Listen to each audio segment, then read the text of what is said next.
Terima kasih atas waktu dan kesempatan yang telah diberikan kepada saya. Perkenalkan, nama saya Gede Agus Susmana Putra. Dan pada kesempatan kali ini saya akan menjelaskan mengenai persiapan apa saja yang diperlukan dalam transfer in tamu. Kemudian hal-hal apa saja yang harus diperhatikan sebagai seorang pemandu wisata dalam melakukan transfer in tamu sampai mengantarkan tamu sampai ke proses check-in di hotel. Siapkan sebagai seorang pemandu wisata dalam melakukan transfer in.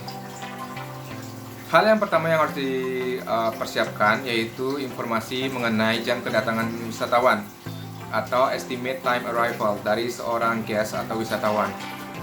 Ini sangat penting untuk dipersiapkan agar seorang pemandu wisata juga bisa hadir kurang lebih 30 menit di titik penjemputan, misalnya di bandara ataupun di pelabuhan. Kemudian hal selanjutnya yang harus disiapkan adalah jenis maskapai atau nomor penerbangannya.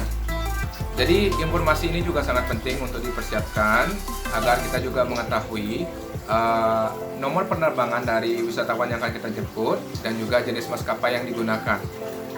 Hal ini juga penting diketahui agar kita juga mengetahui jika terjadinya delay dalam pesawat yang ditumpangi oleh wisatawan tersebut.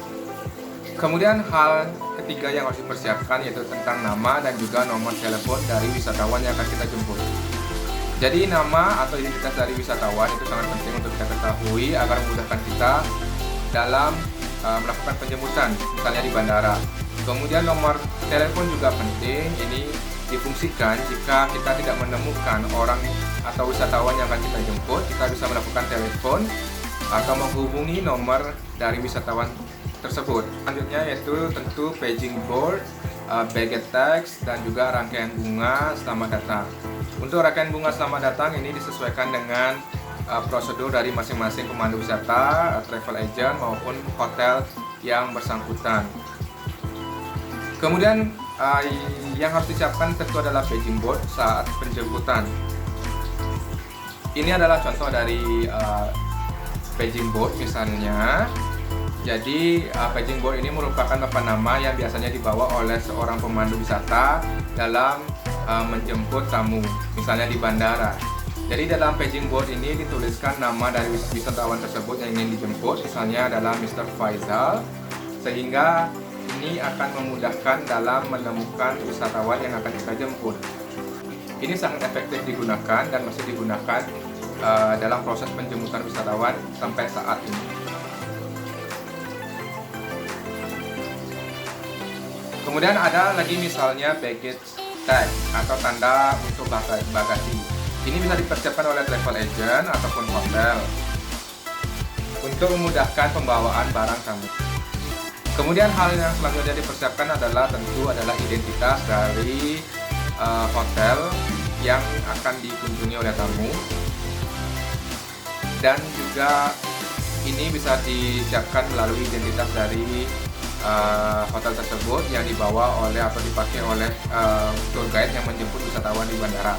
Contoh misalnya ID card-nya seperti ini. Jadi di sini tertera nama hotel yang akan dikunjungi, kemudian ada nama penjemputnya, sehingga ini juga akan menjadi hal yang mudah bagi wisatawan untuk menemukan tour guide yang menjemput wisatawan di bandara. Baik, kemudian bagaimana tahapan atau prosedur dalam melakukan transfer in tamu di bandara? Pertama yang dilakukan adalah tour guide harus sampai di bandara minimal 30 menit seperti yang sudah saya jelaskan tadi. Kemudian setelah sampai di bandara dan diketahui ada wisatawan yang turun dari pesawat, maka hal selanjutnya yang harus dilakukan adalah menunjukkan paging board atau papan pengenal. Jadi paging board ini harus diperlihatkan kepada wisatawan yang turun di dalam pesawat, sehingga nanti wisatawan yang namanya berada di papan ini akan langsung mengenali tour guide yang ditugaskan untuk menjemput tamu tersebut. Kemudian hal selanjutnya yang harus dilakukan setelah tamu menghampiri kita adalah menanyakan barang bawaan yang dibawa tamu. Apakah ada barang bawaan yang harus dihandle oleh kita selaku tour guide atau pemandu wisata. Jika ada barang bawaan yang dibawa tamu, maka barang tersebut wajib kita handle dan kita masukkan ke dalam bagasi mobil jika kita menggunakan mobil dalam penjemputan. Dan tentu bagasi tersebut harus diisi dengan luggage tag. Kemudian di dalam perjalanan atau dalam mobil, pemandu wisata bisa mengajak bicara tamu agar perjalanan menuju ke hotel tidak dirasa membosankan. Hal ini harus dilakukan tour guide karena disinilah dilihat kemampuan komunikasi dari seorang pemandu wisata. Jika sudah sampai pada hotel yang dituju, maka hal selanjutnya harus dilakukan adalah membantu wisatawan atau tamu tersebut dalam proses check-in dan diarahkan menuju ke bagian resepsionis. Jika tamu sudah selesai melakukan proses check-in, maka pemandu wisata bisa menjelaskan fasilitas-fasilitas yang ada di hotel, acara-acara yang ada di hotel, ataupun kegiatan-kegiatan yang akan nanti dipandu oleh pemandu wisata tersebut selama wisatawan tersebut menginap di hotel.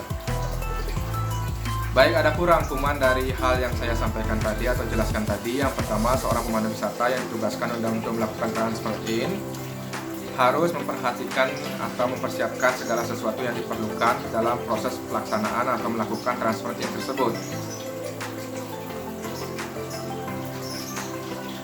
Kemudian selama perjalanan menuju hotel, kemampuan komunikasi dari seorang pemandu wisata juga sangat diperlukan agar perjalanan wisata tidak dirasa membosankan bagi seorang wisatawan. Kemudian selama di hotel atau ketika tamu sudah sampai di hotel, maka pemandu wisata bisa mengarahkan atau membantu wisatawan tersebut untuk melakukan proses check-in di bagian resepsionis. Kemudian di dalam hotel selama tamu menginap, maka pemandu wisata bisa menjelaskan kegiatan-kegiatan yang akan nanti dipandu oleh seorang pemandu wisata tersebut kepada wisatawan agar dirasa sesuai dengan keinginan dari wisatawan tersebut. Baik, sekian dari penjelasan saya mengenai proses yang dilakukan baik dari persiapan maupun hal-hal yang harus diperhatikan dalam melakukan transfer in terhadap tamu di dalam penjemputan, misalnya di dalam bandara. Sekian dari saya, dan saya akhiri penjelasan ini dengan para Santi. Om Santi, Santi, Santi.